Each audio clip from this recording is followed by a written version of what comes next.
तो गाइस सब कैसे हो। मैं हूं नॉन रिटेलर नॉन चैनल पर आप लोग का एक बार स्वागत। तो आज मैं आप लोगों से साथ बात करने वाला हूं जीरो इन्वेस्टमेंट पर आप कैसे बिजनेस करोगे। एईपीएस या सीएसपी जो बिजनेस है वो आप किस तरह से कर सकते हो, क्योंकि आप सबको पता है ये एईपीएस या सीएसपी जो भी बोलो, इसमें काम करने के लिए आप लोगों को बहुत सारा पैसों का ज़रूरत है। वो पैसा ऐसे नहीं है कि कहाँ पर आप लोगों को फंसाना पड़ेगा, ऐसे नहीं, वो आपके पास ही रहेगा। आप एक बार कस्टमर को दोगे, फिर से कस्टमर के पास आपका मतलब कस्टमर आपके अकाउंट पे जाएगा, अकाउंट के पास फिर से आपका है। एक रोलिंग चलता है जहाँ पर इन्वेस्टमेंट का जरूरत होता है। ओके, तो देखो बहुत सारे लोग क्या है ना, बिजनेस तो स्टार्ट करना चाहते हैं बट उनके पास कोई भी पैसा नहीं है। तो वो किस तरह से बिजनेस स्टार्ट करना चाहे वो प्रोसेस मैं आज आप लोगों को बताऊंगा, जो यूट्यूब पर आज तक कोई नहीं बताया।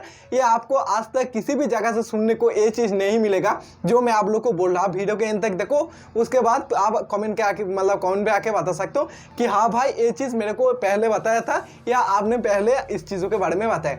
देखो मैं जब भी शुरुआत किया हूँ मैं जीरो से शुरुआत किया, ना कि कोई मोटा इन्वेस्टमेंट लेकर शुरू बिल्कुल भी नहीं किया था। मैं सिर्फ मतलब बिल्कुल भी जीरो से मैंने स्टार्ट किया था। तो उसके लिए जो भी मेरे पास एक्सपीरियंस है वो मैं अभी मतलब आप लोगों के साथ शेयर करने वाला। साथ में बहुत सारा भी टेक्नोलॉजी है जहाँ पर आपको ज़्यादा से ज़्यादा फायदा मिलेगा।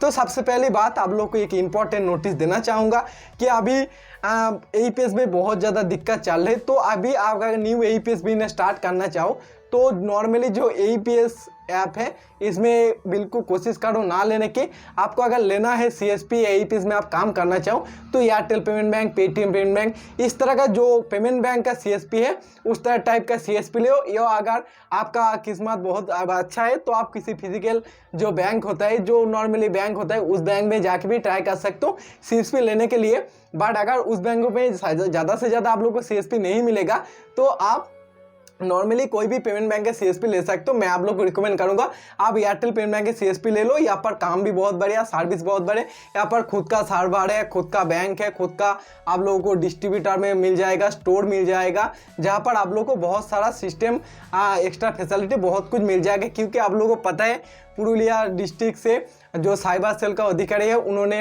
एक नोटिस या एक सतर्कमूलक वार्ता रिलीज किया है जहां पर वो फुल्ली बोल रहा है कि कोई भी एईपीएस पर बिल्कुल भी मत काम करो। अगर काम करना है तो आप कोई जो ऑथोराइज बैंक से जो सीएसपी मिलते हैं उसमें काम करो। तो आप एयरटेल पेमेंट बैंक से काम कर मतलब सकते हो, ये फुल्ली ऑथोराइज है।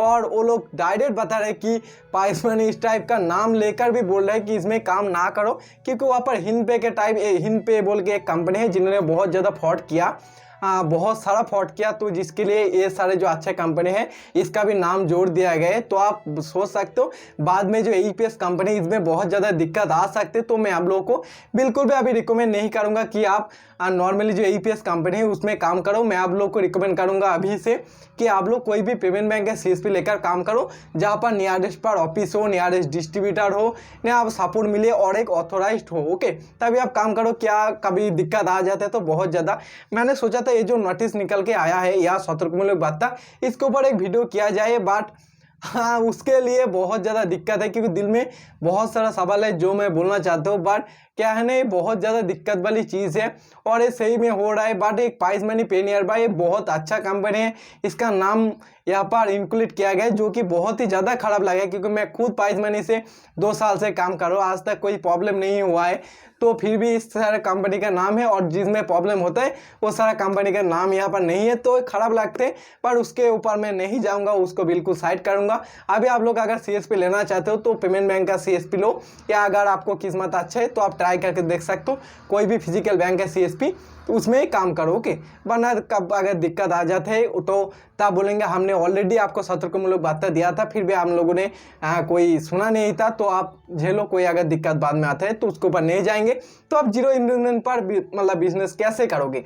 तो मान लो आपने एयरटेल पेमेंट बैंक के सीएसपी लिया, तो और एक बात कि एयरटेल पेमेंट में सीएसपी मतलब कैसे लोगे, तो उसके लिए मैं बहुत सारा वीडियो ऑलरेडी कर चुका, फुल डिटेल्स में बता चुका।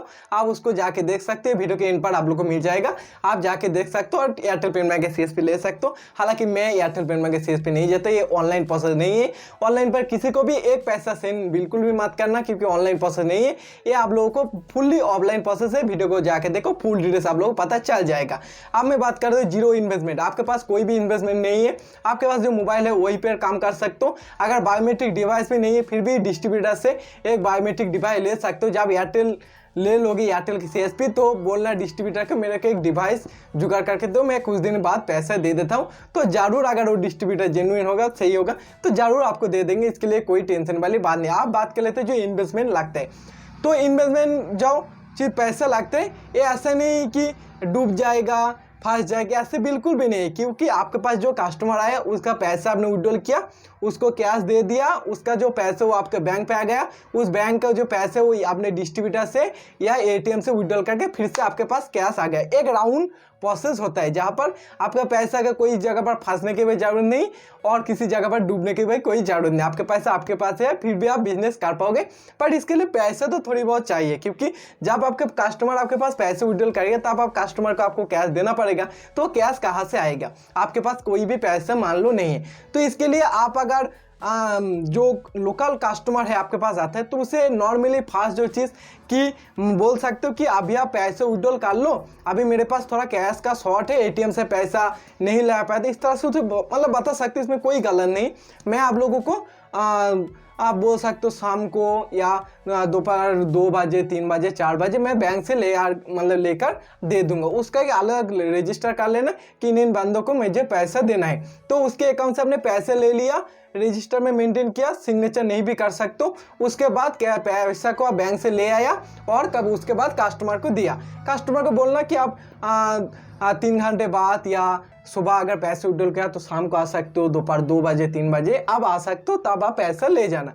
तो इस तरह से आप अगर एक सही बंदे हो, आपको लोग जानते हैं कि ये बंदा सही है, आप लोगों से अच्छे से बात कर सकते हो, तो ये चीज़ हो सकता है। हालांकि मैं भी करता हूँ, जब ATM में कोई दिक्कत वगैरह रहता है या थोड़ा बिजी रहता है, ATM नहीं जा पाते हो, तो मैं भी इस प्रोसेस करता हूँ। मेरे को लोग विश्वास करते हैं और मैं ये चीज़ करता हूँ। ओके, बट कभी भी उनके साथ बिल्कुल भी धोखाधड़ी बिल्कुल भी कोशिश मत करना, तो बाद में आपको बहुत ज़्यादा दिक्कत। जो जेन्युइन अलग से रजिस्टर मेंटेन कर लेना, इन बंदे को मेरे को पैसे देना है, उसके बाद बैंक से पैसे ले आके इन लोगों को दे देना है। तो एक प्रोसेस है, यहाँ पर आपको कोई भी पैसे फंसाने की ज़रूरत नहीं है। सेकेंड जो आप लोगों को मिलता है कि आप लोग जो आदर्श भी अभी देखोगे कि जब आप न्यू हो तब ये चीज़ को आप कर सकते हो कि बहुत सारा लोग पैसे डिपॉजिट करने आते हैं, बहुत सारे लोग पैसे डिपॉजिट करने के लिए आते हैं, तो आप उसे ये चीज़ कर सकते हो। मान लो वो SBI अकाउंट में डिपॉजिट करना चाहते हैं, तो आप अगर APS बिजनेस करते हो तो अगर आप लोग सेंड मनी करोगे तो 1% का चार्ज लग जाते हैं। तो आप क्या कर सकते हो, उसका एक रजिस्टर मास्ट मेंटेन, सब कामों में रजिस्टर मेंटेन कर ले, उसके अकाउंट नंबर वगैरह ले लिया, उस सिग्नेचर कर लिया। उसके बाद उन्होंने अगर सुबह पैसे दिया तो उस पैसे को आप शाम को डिपॉजिट कर देना। तो ये एक प्रोसेस है, शाम को डिपॉजिट करोगे। इसमें और एक प्लस मतलब चीज़ है, अगर आप थोड़ा बहुत मेहनत कर सकते हो तो मान लो उन्होंने सुबह पैसे दिया, आपने जो भी मनी ट्रांसफ़र का चार्ज है वो ले सकते हो, या अगर नहीं चाहो न्यू टाइप का तो नहीं ले सकते हो। तो आपको क्या करना पड़ेगा, कोई भी एक SBI का जो CSP होता है वहाँ पर जाके आप उसके अकाउंट में पैसे डिपॉजिट कर, क्योंकि SBI CSP में कोई भी चार्ज नहीं लगता है, आप लोग जानते हो, तो वहाँ पर जाके डिपॉजिट कर दे सकते हो। कस्टमर से आप डायरेक्ट भी चार्ज कर सकते हो कि मैं आपके अकाउंट में पैसे डिपॉजिट कर दूंगा, तो आपने सिग्नेचर रिसिप्ट जो वहाँ पर देगा वो रिसिप्ट को बाद में आप कस्टमर को दे सकते हो। तो क्या सुबह अगर कस्टमर पैसे आपको दिया तो आप अगर शाम को डिपॉजिट करने के लिए जाओगे, लगभग 5-6 बजे तक ओपन रहते हैं, तो उसमें अगर डिपॉजिट करें तो ये जो सारा दिन का जो गैप है इसमें उसका जो पैसा है उसको आप ट्रांजैक्शन पर लगा सकते हो। बट जेन्युइन काम करना है रजिस्टरमेंट का, उसके बाद जो उसका स्लिप है वो उसे दे सकते। अगर 1% का चार्ज लेकर आप खुद ट्रांसफर करना चाहो तो आप सुबह पैसा ले लिया, उसके बाद शाम को डिपॉजिट कर दे, उसके बाद उसको स्लिप भेज दिया। तो ये एक प्रोसेस आप कर सकते हो। उसके बाद क्या है, अभी बहुत सारा जो लोग है ना वो फ़ोन पे गूगल पे में पैसा लेना चाहते हैं। बहुत सारे जो बिजनेस करते हैं, जो लोग दुकान वगैरह आदर्श किसी बिजनेस करते हैं, उनके पास दुकान है तो उनको फ़ोन पे बैलेंस ज़रूरत होता ही होता है। तो वो लोगों के पास आप पैसा कलेक्ट करके ले आ सकते हो। हालांकि मैं खुद करता हूँ इस चीज़, मेरे थोड़ा सा दूर लगभग 2 किलोमीटर बाद एक बड़े मार्केट है, वहाँ पर बहुत सारे लोगों को फ़ोन पे में बैलेंस का ज़रूरत होता है। मतलब उसके पास एयरटेल पेमेंट बैंक है, मेरे पास एयरटेल BC है, तो मैं सुबह जाता हूँ पैसे लेकर आ जाता हूँ 10,000 20,000 जो है। उसके बाद जब मेरे पैसे विड्रॉल हो जाते तब मैं उसके अकाउंट पर डिपॉजिट कर देता हूँ। ये प्रोसेस कर सकता हूँ। हालांकि अगर आपके पास करेंट अकाउंट वगैरह है तो उसे फ़ोन पे पर भी थोड़ा बहुत शेयर कर सकते हो। बिल्कुल ही ज़्यादा ट्रांजेक्शन फ़ोनपे पर मत करना, क्योंकि वो पर्सनल चीज़ है। आप थोड़ा बहुत ट्रांजेक्शन भी आप कर सकते हो। तो उसको दे दिया, उसके बाद पहले पैसे लेकर आए, पैसे को थोड़ा ट्रांजेक्शन कर लिया, उसके बाद उसके पैसे को आप उसको सेंड कर दिया। ये सेंड जरूर करना और एक रजिस्टर मेंटेन जरूर करना। ये कुछ प्रोसेस है जहाँ पर जीरो इन्वेस्टमेंट पर काम चलता है। पहले कैश ले लिया, उसके बाद काम करके फिर से पैसे को ट्रांसफर कर दिया। इसके अलावा आप अगर डिस्ट्रीब्यूटर के साथ अच्छे कॉम्बाइन है, आप अच्छे मिलजुल के रह सकते हो। मैं यह एक बोल सकता हूँ, उसके साथ आपका अच्छा रिलेशन है तो उसको बोल सकते हो कि सुबह बोल सकते हो मेरे को 10,000 रुपये चाहिए, बहुत अर्जेंट है, मेरे पास अभी पैसे नहीं है। तो 10,000 रुपये लिया, पूरा दिन ट्रांजैक्शन कर लिया, उसके बाद शाम को उसको पैसा सेंड कर दिया। तो इस तरह से भी कभी कभी कर सकते हो, बट रेगुलर करोगे तो डिस्ट्रीब्यूटर को भी दिक्कत आएगा। ओके, तो इसमें भी आप जीरो इन्वेस्टमेंट पर नया अगर आप करना चाहो तो इस प्रोसेस को कर सकते हो। इसके अलावा बहुत सारा मेहनत भरी बहुत सारा इंपॉर्टेंट चीज़ है आप लोगों के लिए लेकर आया हूँ। अभी पेटीएम सबके पास है, पेटीएम सबके पास है। पेटीएम पर आप लोगों का भी पोस्टपेड मिलता है, क्रेडिट मिलता है, जिसको बोलते हैं 1 मंथ के लिए। कोई भी आप लोगों को देखो, आप बहुत सारे लोग बोलोगे कि मैं लोन ले सकता हूँ। लोन बिल्कुल ही मान लेना इस बिजनेस को करने के लिए, क्योंकि लोन लोगे तो 12 से 14% का आपको इंटरेस्ट चुकाना पड़ेगा, साथ में इंश्योरेंस प्रोसेसिंग फी बोल के अच्छे से आप लॉस में पड़ सकते हो। तो बिल्कुल भी कभी भी लोन बिल्कुल भी कोशिश करना ना लेने के। देखो, आपको फ्री में भी बहुत सारा क्रेडिट मिल जाता है। किस तरह से? फर्स्ट जो है वो पेटीएम आपके पास है, यहाँ पर आपको पोस्टपेड का ऑप्शन भर के ओपन में मिलेगा। तो उस पोस्टपेड में जाके आपको मिनिमम 3,000 रुपीज़ का पोस्टपेड मिलेगा। अगर किस्मत अच्छे 10,000 20,000 रुपीज़ तक यहाँ पर पोस्टपेड मिलता है, जहाँ पर कोई भी इंटरेस्ट देने की जरूरत नहीं है।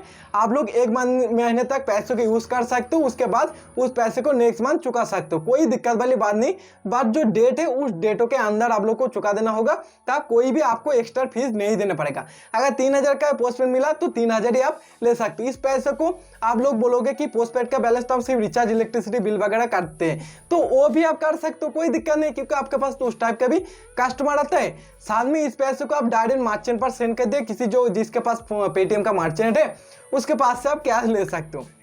तो उस कैश को आप 1 महीने तक फुल यूज़ किया, उसके बाद नेक्स्ट मंथ फिर से चुका दिया, फिर से ले लिया। इस तरह से आप काम को कर सकते हो। उसके बाद फ्लिपकार्ट पर पे लेटर मिल जाते हैं, अमेजोन पर पे लेटर मिल जाते हैं। तो इनको यूज़ करके आप किसी को कुछ खरीदना है तो उसको क्रेडिट पर हमने मतलब खरीद दिया, उसके बाद उस पैसे को फुल मंथ यूज़ किया, उसके बाद नेक्स्ट मंथ जो क्रेडिट है उसको चुका दिया। इस तरह से कर सकते हैं। अमेजोन पे लेटर, मोबीक्विक पे लेटर, इस तरह का। उसके बाद एक लेजी पे बोल के ऐप है, जहाँ पर 2,000-3,000 रुपीज़ का क्रेडिट मिल जाता है, जिसको आप यूज़ कर लिया फिर से पे कर दिया। तो इस तरह के आप अच्छे खासे यहाँ पर देखोगे 10-20 हज़ार रुपीज़ आराम से मिल जाएगा। कोई भी इंटरेस्ट आप लोगों को नहीं देना है, सिर्फ 1 मंथ यूज़ किया, उसके बाद जो टाइम आपको दिया जाता है 1 मंथ का, उस टाइम के अंदर ही वो पैसे को चुका देना है। क्योंकि इस पैसे से अगर आप लोग खर्चा कर दोगे तो आपको बहुत ज़्यादा दिक्कत आएगा। सिर्फ बिजनेस जो वो पैसे को लिया आपने, आपका APS भी जो CSP बिजनेस है, क्योंकि यहाँ पर तो पैसे डूबता नहीं है या कोई भी खरीदने के कुछ भी चीज़ को ज़रूरत नहीं होती, सिर्फ रनिंग होता है, एक राउंड में चलता है। तो उस राउंड में चलने के बाद फिर से जो डेट आ जाते हैं उस डेटों पर पेमेंट कर दो, फिर से वो ले लो। तो इस तरह से आप जीरो इन्वेस्टमेंट, आपको खुद से कोई भी पैसे देने का कोई भी जरूरत नहीं है। आप अगर थोड़ा सा दिमाग लगाओगे, साथ में इलेक्ट्रिसिटी बिल देखोगे, अगर 7 तारीख को बिल है तो कस्टमर 5 तारीख को बिल दिया जाते हैं, मतलब आपको दे देते हैं, या 6 तारीख को दे, तो आपको जो 1-2 दिनों का जो गैप है तो इसमें उस पैसे का यूज़ कर सकते हो। बट जो डेट है उस डेटों में जेन्युइन काम करो, उस डेटों में ही पेमेंट करो, क्योंकि डेट मिस करोगे तो बहुत ज़्यादा लॉस हो जाएगा। लोन कभी भी मान लेना। और ये जो फ्री में जो क्रेडिट मिलता है इनको यूज़ करो, क्योंकि इनका यूज़ करोगे तो आपका जो क्रेडिट स्कोर है वो भी अच्छा रहता है, सब कुछ में अच्छा रहता है। बट आपको जेन्युइन काम करना होगा, रजिस्टर्ड मस्ट मेंटेन करना होगा। साथ में जो भी काम करोगे उसका हिसाब किताब आपको बिल्कुल सही रखना। एक पैसा के भी आपको नर्चर नहीं होना चाहिए, तभी आप इसमें काम कर सकते हो। मैं खुद करता हूँ, मेरे पास पोस्टपेड उसने साथ में फ्लिपकार्ट में पे लेटर आपको 300 दिखा था, वो 17-18 हज़ार रुपीज़ का मेरे पास क्रेडिट है।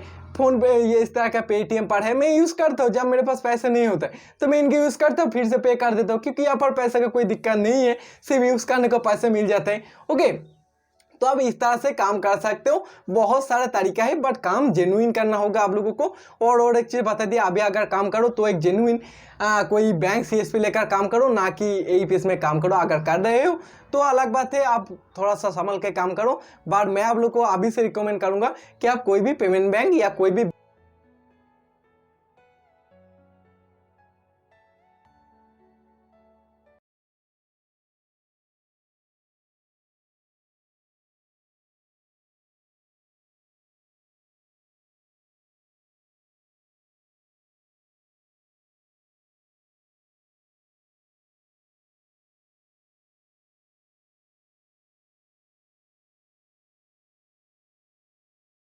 तो आज के लिए इतना ही। जो भी डिटेल्स था शायद मैंने बता पाया, कुछ मिस हो गया तो माफ कर देना। आज के लिए इतना ही। Thanks for watching my video. जय हिंद, वंदे मातरम। Thank you, bye bye.